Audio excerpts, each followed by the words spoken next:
Where will the world be when this coronavirus crisis is over? Where will it be in 2, 5, or 10 years from now? Will America be great? Will the European Union still be together? Or will it have fallen apart and perhaps something else arisen from it? These are not trivial questions because history shows us that events shape the world in ways that man doesn't plan. Sudden destruction can come upon great nations. An example is the Babylonian Empire, which was so powerful and mighty, and yet it fell in a single night.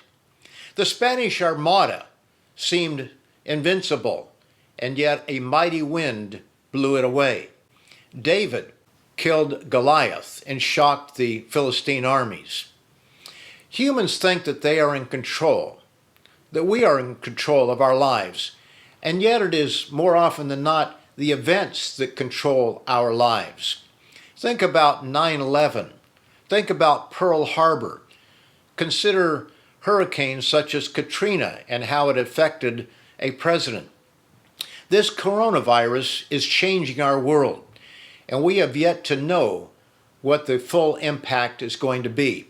But it's going to go far beyond the number of people who die from this virus. It's going to affect us politically, geopolitically, it's going to affect us economically, and who knows how many other ways it is going to affect us. As Robert Burns wrote in To a Mouse, and as his phrases have been paraphrased, the best laid plans of mice and men go awry. And he went on to say, or others have said, no matter how carefully a project is planned, something may still go wrong with it. President Donald Trump came into office to make America great again. And in many ways, he was doing that, although it was not popular in other countries. Nevertheless, the economy of the United States was roaring. And in a single month, by something that was totally unexpected at the time, the American economy came crashing down. And as I'm recording this, we have officially some 26 million people out of work. And it's probably much higher than that. But all that happened in a single month. Isaiah, the prophet, makes an interesting prophecy that would do us well to consider.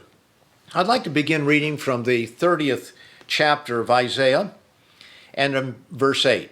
It says, "Now go write it before them on a tablet, and note it on a scroll, that for a time to come, forever and ever, that this is a rebellious people, lying children, children who will not hear the law of the Lord."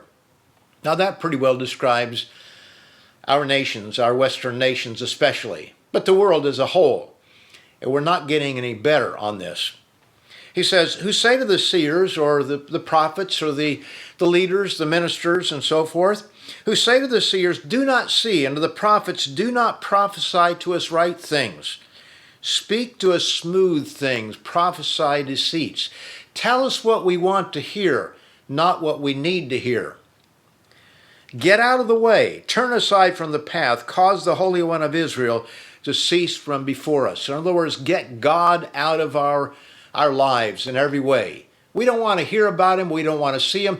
Oh, you can have your religion as long as it's behind closed doors, but don't bring it out into the open. Therefore, thus says the Holy One of Israel, because you despise this word and trust in oppression and perversity and rely on them, therefore this iniquity shall be to you like a breach ready to fall, a bulge in a high wall, whose breaking comes suddenly in an instant. Whose breaking comes suddenly in an instant. We can think that we are mighty, that we are great, that we are invincible. But God tells us that if we reject him, he'll reject us, and our fall can come suddenly.